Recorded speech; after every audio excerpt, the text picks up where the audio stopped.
नमस्कार. नगर विकास विभागाच्या यूट्यूब चॅनलमध्ये तुम्हा सगळ्यांचं स्वागत. कल्याण डोंबिवली ही ठाणे शहराच्या वेशीवरील शहरं. ही दोन्ही शहरं काही वर्षांपूर्वी गावाच्या रूपात होती. ग्रामपंचायत माध्यमातून येथे कारभार चालत होता. नोकरी व्यवसाय वाढत गेला तसं गावाकडून आलेल्या चाकरमानी ठाणे शहरापासून जवळचं, प्रवासाला ये जा करण्यासाठी सुखरूप असलेलं शहर म्हणून या दोन्ही शहरांचा कायमचा निवासी झाला. लोकसंख्या वाढली तशी गावाचं रूपांतर शहरात झालं. मग नगर परिषद आणि कालांतराने या दोन्ही शहरांमध्ये कल्याण डोंबिवली महापालिकेतर्फे नागरी सुविधा उपलब्ध करून देण्यात आल्या. ऑक्टोबर 1995 पासून कल्याण डोंबिवलीत महापालिकेच्या माध्यमातून या शहरांचा कारभार सुरू आहे. आज हे शहर बदलतंय. शहरात बदल साकारताना महापालिका नागरिकांच्या सोयीचं शहर कसं बनवता येईल याकडे बारकाईने लक्ष देते. या शहरांचा विकास करताना प्रशासन नेमका काय विचार करतंय आणि कोणकोणते उपक्रम राबवतंय हेच आपण या व्हिडिओच्या 2 भागांमध्ये जाणून घेणार आहोत. आणि यासाठी या व्हिडिओमध्ये माहिती देत आहेत कल्याण डोंबिवली महापालिका आयुक्त डॉक्टर श्री भाऊसाहेब दांगडे. नमस्कार. कल्याण शहराचा जर इतिहास पाहिला तर याला खूप प्राचीन वारसा आहे आणि कल्याण हे एक महत्त्वाचं बंदर हे प्राचीन काळामध्ये होतं. प्रामुख्याने सातवाहन काळातला जर आपण इतिहास पाहिला तर कल्याण जुन्नर प्रतिष्ठान म्हणजे आपण आता पैठण म्हणतो अशा प्रकारचा एक व्यापारी मार्ग अस्तित्वात होता आणि खूप मोठ्या प्रमाणात व्यापार या माध्यमातून होत होता. कल्याण हे बंदर असल्यामुळं एक मोठी बाजारपेठ त्यावेळी प्राचीन काळामध्ये कल्याणला होती. त्याचबरोबर मध्ययुगीन इतिहासही कल्याणचा मोठा आहे आणि मॉडर्न इतिहासामध्ये कल्याणचं खूप मोठं योगदान आहे. छत्रपती शिवाजी महाराजांच्या स्वराज्यामधलं कल्याण हे एक महत्त्वाचं केंद्र होतं.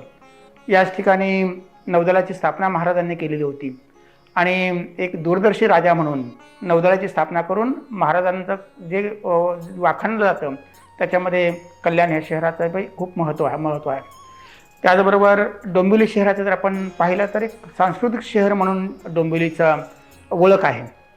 पुण्याबरोबरच किंवा पुण्यानंतर आपण दुसरं जर कुठलं सांस्कृतिक शहर महाराष्ट्रात मानत असू तर निश्चितपणे आपल्याला डोंबिवलीचा उल्लेख करावा लागेल. या ठिकाणी खूप मोठ्या प्रमाणात संस्कृती जोपासण्यात येते. कल्याण आणि डोंबिवली शहरं आता ज्याप्रमाणे विकसित होत आहेत म्हणजे आपण ऐतिहासिक वारसा पाहिला, सांस्कृतिक वारसा पाहिला तर आता खूप मोठ्या प्रमाणात विकास या कल्याण आणि डोंबिवलीचा होत आहे. मी खूप वेळा सांगतो की कल्याण आणि डोंबिवली ही आता भविष्याची गुरुकिल्ली आहे. आपण जर मुंबई महानगर क्षेत्राचा विचार केला तर कल्याण आणि डोंबिवली या राज्याच्या विकासाला खूप मोठा स्कोप अजूनही आहे. या ठिकाणी अजूनही काही जागा रिकाम्या आहेत त्याच्या माध्यमातून परवडणारी घरं निर्माण होऊ शकतात आणि आता जी इन्फ्रास्ट्रक्चर डेव्हलपमेंट चालू आहे त्यामुळं खऱ्या अर्थानं लोकांना राहण्यासारखी एक चांगलं शहर, विकसित शहर, पर्यावरणमुक्त शहर किंवा कमी प्रदूषण असलेलं शहर म्हणून आपल्याला कल्याण डोंबिवलीकडे पाहता येईल. कल्याण आणि डोंबिवली महानगरपालिकेची निर्मिती झाली 1 ऑक्टोबर 1983 साली. त्यापूर्वी कल्याण एक नगरपालिका होती आणि डोंबिवली एक नगरपालिका होती. त्याचबरोबर मांडा, टिटवाळा, शहाड, 27 गावं अशा प्रकारची विविध गावं या ठिकाणी होती. या सर्वांचं एकत्रीकरण करून कल्याण डोंबिवली महानगरपालिका अस्तित्वात आली. ही जी कल्याण डोंबिवलीमधला जो विकास झालेला आहे आपण जर पाहिला तर गरजेप्रमाणे त्याचा विकास होत गेलेला आहे. एक नियोजनबद्ध शहर म्हणून पूर्वी याचा विकास झालेला नाही आहे. मुंबईमध्ये लोकांना नोकरी मिळणं शक्य होतं म्हणून लोक मुंबईमध्ये नोकरी करायचे, परंतु घरं मिळणं तितकंसं शक्य नव्हतं म्हणून लोक कल्याण डोंबिवली शहराकडे पाहत होते आणि या ठिकाणी त्याप्रमाणे विकास होत गेलेला आहे. आता खऱ्या अर्थानं नियोजनबद्ध विकास या ठिकाणी होत आहे. नियोजनबद्ध विकास होत असताना पिण्याची पाण्याची समस्या असते, स्वच्छतेची समस्या असते, जलनिस्सारणाची समस्या असते, मलनिस्सारणाची समस्या असते.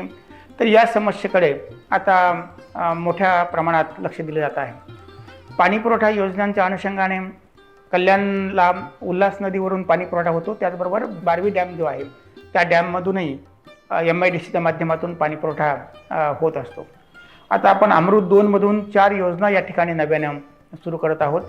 303 कोटींची कामं आत्ताच निविदा प्रक्रिया पूर्ण होऊन नव्याने सुरू होत आहेत, जेणेकरून पाणी पुरवठ्यामध्ये याचा भरीव असं भर पडणार आहे आणि आता जी पाण्याची समस्या आपल्याला भेडसावते आहे ती समस्या दूर व्हायला मदत होणार आहे. कोंढाणे धरण असेल किंवा काळू धरण असेल, ही धरणं प्रगतीपथावर आहेत. या धरणामधूनही ॲडिशनल जे पाणी लागणार आहे आपल्याला कल्याण डोंबिवली शहरासाठी, तर त्या धरणावर कल्याण डोंबिवलीसाठी आरक्षण ठेवण्याच्या दृष्टिकोनातून शासनाकडे पाठपुरावा चालू आहे आणि शासन त्यामध्ये सकारात्मक दृष्टिकोनातून पाहत आहे. घनकचरा व्यवस्थापनावर एक नियोजनबद्ध असं काम चालू आहे. हे करत असताना आत्ता कल्याण डोंबिवलीचं जे काही क्षेत्रफळ आहे ते 116 चौरस किलोमीटर एवढं क्षेत्र कल्याण डोंबिवली महानगरपालिकेचं आहे. परंतु या शहराच्या घनकचरा व्यवस्थापनासाठी जे मॅनपॉवर विचारात घेतली तर साधारणपणे 21 आसपास ही मॅनपॉवर आहे. ही मॅनपॉवर तशी अपुरी पडत आहे. त्या दृष्टिकोनातून विचार करून आम्ही याचं आउटसोर्स कसं करता येईल, साधारणपणे काही भाग हा कॉर्पोरेशनमार्फत आणि उर्वरित भाग हा आउटसोर्स करून स्वच्छतेसाठी आम्ही त्याचा विचार करत आहोत. त्या दृष्टिकोनातून DPR अंतिम टप्प्यात आहे आणि वेगवेगळ्या एजन्सी निश्चित करण्यासाठी निविदा प्रक्रिया आम्ही सुरू केलेली आहे. हे करत असताना साधारणपणे आता 600 मेट्रिक टन कचरा दररोज आम्ही जमा करतो आणि त्याची वाहतूक करून त्याच्यावर प्रक्रिया पण करत आहोत. आमच्याकडे 2 प्रक्रिया केंद्र आहेत.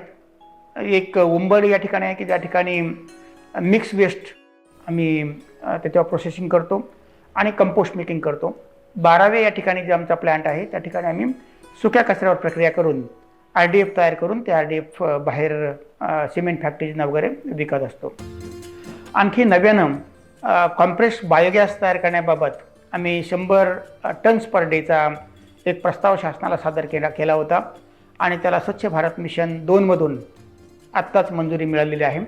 त्याची निविदा प्रक्रिया करून त्या ठिकाणी आम्ही कॉम्प्रेस्ड बायोगॅस असं यंत्र उभा करत आहोत. त्याचबरोबर वेस्ट टू एनर्जी या माध्यमातून हा जो कचरा तयार होतो त्याच्यामधून सुक्या कचऱ्यामधून जी एनर्जी निर्माण करण्याचं जे प्लॅन्ट आहे तोही आम्ही लवकरच सुरू करणार आहोत. त्याचा DPR आमचा तयार आहे आणि शासनाकडून त्याला सकारात्मक प्रतिसाद मिळालेला आहे. स्वच्छ भारत मिशन 2 अंतर्गत आम्ही हा प्रस्तावही शासनाला सादर केलेला आहे. म्हणजे कलेक्शन, ट्रान्सपोर्टेशन आणि प्रोसेसिंग या तिन्ही माध्यमातून कल्याण डोंबिवली शहरामधील घनकचरा व्यवस्थापन करण्यात येणार आहे. आणि फक्त कचरा जमा करणं आणि वाहतूक करणं आणि प्रोसेसिंग करणं एवढंच नाही, तर 0 गार्बेज रोड्स आणि फक्त एकदाच गार्बेज कलेक्शन किंवा घनकचरा व्यवस्थापनाचं कलेक्शन न करता मग त्याचं 2 पाळीमध्ये 3 पाळीमध्ये कसं करता येईल. त्याचबरोबर जे महत्त्वाचे गजबजलेले रस्ते आहेत त्याच्यावर कंटिन्युअसली त्याचं घनकचऱ्याचं कलेक्शन आणि ट्रान्सपोर्टेशन कसं करण्यात येईल याबाबतही आमचे प्रयत्न चालू आहेत. आणि गार्बेज फ्री रोड्स करण्याच्या माध्यमातून आम्ही आता प्रयत्नशील आहोत. मलनिःसरणाच्या अनुषंगाने आपण डोंबिवली शहराचा विचार केला तर 40 वर्षापूर्वीची ती सिस्टम आहे. ती सिस्टम नव्याने रिव्हॅम्प करण्यासाठी आम्ही अमृत 2च्या माध्यमातून एक DPR तयार केलेला आहे. त्या DPRला टेक्निकल सँक्शन घेऊन आम्ही तो शासनाला सादर केलेला आहे. त्याच्याबाबत SLTCची जी मीटिंग झालेली आहे त्यामध्ये तो मंजूर करण्यात आलेला आहे. लवकरच हाय पॉवर कमिटीमध्ये त्याला मान्यता मिळेल आणि ते मलनिःसरणाची नव्यानं डोंबिवलीमध्ये व्यवस्था करण्यात येणार आहे. आपण मलनिःसरण केंद्र सुरू केलेले आहेत. त्यामध्ये नव्यानंच वाडेघर आणि आंबिवली या ठिकाणी मलनिःसरण केंद्र सुरू करण्यात आलेले आहेत. त्याचबरोबर डोंबिवली शहरामध्ये 2 मलनिःसरण केंद्रांची कामं ही अंतिम टप्प्यात आहेत आणि तीही लवकरच कार्यान्वित करण्यात येणार आहेत, जेणेकरून शहरामधलं जे काही सिवेज आहे ते सिवेज उल्हास नदीमध्ये किंवा खाडीमध्ये तसंच न सोडता प्रक्रिया करून ते सोडलं जाणार आहे. आणि या मलप्रक्रिया केंद्रामधून जे ट्रीटेड वॉटर येणार आहे त्या पाण्याचे वापर करून बगीच्याला आम्ही ते पाणी वापरणार आहोत. त्याचबरोबर दुभाजक मध्ये जे झाडं आहेत त्या झाडांसाठी ते पाणी वापरणार आहोत. रस्त्यांच्या कडेचे जे वृक्षारोपण करण्यात आलेलं आहे. त्या वृक्षारोपणासाठी त्या झाडांसाठी ते पाणी वापरण्यात आहोत. त्याचबरोबर वेगवेगळ्या मोठमोठ्या सोसायटीमध्ये कार वॉशिंगसाठी किंवा त्यांच्या गार्डनसाठी या पाण्याचा उपयोग करण्यात येणार आहे. जेणेकरून प्रक्रिया झालेलं पाणी जे आहे हे तसंच न सोडता इतर पिण्याच्या पाण्याची गरज आपल्याला भागवण्याच्या दृष्टिकोनातून आणि पाण्याची बचत होण्याच्या दृष्टिकोनातून हे जे पाणी आहे हे पिण्याचं सोडून इतर वापरासाठी त्याचा उपयोग केला जाणार आहे. मुंबई महानगर प्रदेशाचा विचार केला तर कल्याण आणि डोंबिवली ही जुळी शहरं आणि त्याचबरोबर 27 गावं, मांडा, टिटवाळा ह्या भागाचा खूप जलद गतीने विकास होत आहे. आणि इतर ठिकाणी ज्याप्रमाणे लोकसंख्या वाढ होते आहे त्याचा जर विचार केला तर त्याच्या काही अधिक पटीने ही या भागामध्ये लोकसंख्या वाढत आहे. त्यामुळं नागरी सुविधा पुरवण्यामध्ये हा मोठ्या प्रमाणावर ताण हा महानगरपालिकेवर येत आहे. फक्त महानगरपालिका त्यामध्ये पुरेशी पडू शकत नाही, म्हणून आम्ही शासनाकडे विविध प्रस्ताव सादर करतो आणि शासनाने खूप चांगल्या पद्धतीने त्यामध्ये मदत शासन करत आहे. शासनाच्या माध्यमातून खूप मोठ्या प्रमाणात निधी प्राप्त होत आहे. त्याचबरोबर MMRDAच्या माध्यमातूनही रस्त्यांचा विकास, त्याचबरोबर मेट्रो यासाठी MMRDA मोठ्या प्रमाणात निधी उपलब्ध करून देत आहे आणि विविध कामं हे प्रगतीपथावर आहेत. आपण कल्याणचा रिंग रोडचा जर विचार केला तर 30 किलोमीटरचा हा रस्ता हा MMRDAच्या माध्यमातून विकसित होत आहे. अगोदर सेगमेंट 4, 5, 6, 7 हे विकसित झालेले आहेत.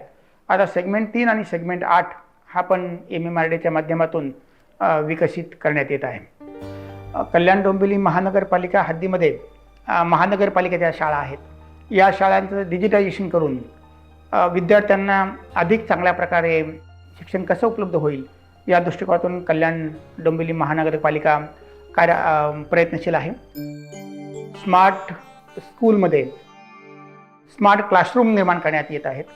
त्याचबरोबर माहिती तंत्रज्ञानाचा वापर करून विद्यार्थ्यांना विषय अधिक सुलभरित्या कसा समजेल या दृष्टिकोनातून प्रयत्न करण्यात येत आहेत.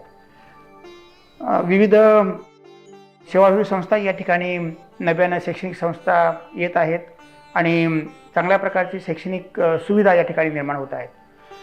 त्या दृष्टिकोनातून कल्याण डोंबिवली महानगरपालिकेकडे जे भूखंड आहेत की जे शैक्षणिक कारणासाठी राखीव आहेत, हे भूखंड या विविध संस्थांना सवलतीच्या दरामध्ये उपलब्ध करून देण्याची कार्यवाही करण्यात आलेली आहे. जेणेकरून कल्याण डोंबिवली महानगरपालिकेमधील नागरिकांना चांगल्या प्रकारचं शिक्षण, दर्जेदार शिक्षण उपलब्ध होऊ शकेल आणि एक लिव्हेबल सिटी म्हणून कल्याण डोंबिवली शहराचा विकास होईल या दृष्टिकोनातून महानगरपालिका प्रयत्न करत आहे. कल्याण डोंबिवली महानगरपालिकेच्या माध्यमातून शहर सुशोभीकरण आणि सौंदर्यीकरण करण्यात येत आहे. यामध्ये प्रामुख्याने रस्त्यामधील जे दुभाजक आहेत त्या दुभाजकांचं सुशोभीकरण करण्याची मोहीम आम्ही राबवत आहोत. यामध्ये विविध विकासक, सेवाभावी संस्था, बँका यांची मदत घेण्यात येत आहे.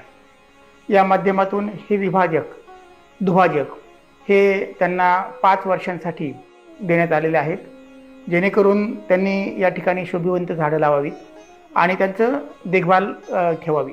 त्याचबरोबर जे दुभाजक आहेत त्यांना काळे आणि पिवळे पट्टे मारण्यात येत आहेत. मागील 2 वर्षांपासून याला अत्यंत चांगला असा प्रतिसाद मिळत आहे आणि शहरामधील 40 किलोमीटर अंतराचे दुभाजक यांचं सुशोभीकरण करण्यात आलेलं आहे. त्याचबरोबर नवनवीन रस्ते जे होत आहेत त्यामधील दुभाजकही आम्ही विविध विकासकांना, बँकांना किंवा सेवाभावी संस्थांना देऊन त्याची जबाबदारी ते पार पाडत आहेत. हे पाहिलं असता शहराच्या सुशोभीकरणामध्ये या दुभाजकांचा खूप महत्त्वाचा असा रोल ते पार पाडत आहेत. कल्याण डोंबिवली महानगरपालिकेमध्ये आंबिवली येथील 50 एकरावरील एक टेकडी ही बॅरन टेकडी होती, ज्यावर कुठल्याही प्रकारचे झाडं वगैरे नव्हती. कल्याण रिंग रूटमध्ये जी झाडं तुटणार होती किंवा विविध विकास प्रकल्पामध्ये जी झाडं तुटत होती त्यासाठी पर्यायी वनीकरण करण्याच्या दृष्टिकोनातून वन विभागाशी संपर्क करून ही 50 एकरची टेकडी महानगरपालिकेने प्राप्त करून घेतली. यावर विविध माध्यमातून विविध संस्था, विविध कॉलेजेस यांची मदत घेऊन या ठिकाणी वृक्षारोपण केलेलं आहे आणि आता खूप चांगल्या प्रकारचं वृक्षारोपण या 50 एकरच्या टेकडीवर झालेलं आहे. या ठिकाणी आता विविध शाळांच्या सहली येत आहेत. त्यांना अभ्यासासाठी, जैवविविधता पाहण्यासाठी याचा चांगला उपयोग होत आहे। या ठिकाणी विविध प्रकारचे थीम्स राबवून विविध उद्यानं विकसित करण्यात आलेले आहेत, जसं बटरफ्लाय गार्डन किंवा नक्षत्र गार्डन किंवा विविध औषधी वनस्पतींचं गार्डन, अशा प्रकारच्या थीम पण या ठिकाणी करण्यात आलेल्या आहेत। हे उद्यान विकसित केल्यानंतर या ठिकाणी विविध पक्षी आणि रोडन्स पण येत आहेत, विविध प्राणी पण या ठिकाणी येत आहेत। घोरपडीसारखे प्राणी जे आता नामशेष होत चाललेले आहेत, या ठिकाणी दिसायला लागलेले आहेत। खूप चांगल्या प्रकारचे फुलपाखरं, विविध जातींचे फुलपाखरं या ठिकाणी दिसायला लागलेले आहेत आणि खूप चांगल्या प्रकारची जैवविविधता या माध्यमातून कल्याण डोंबिवली महानगरपालिकेने विकसित केलेली आहे। याची राष्ट्रीय पातळीवर पण दखल घेण्यात आलेली आहे आणि या उद्यानाला राष्ट्रीय स्तरावर एक पारितोषिकही प्राप्त झालेलं आहे।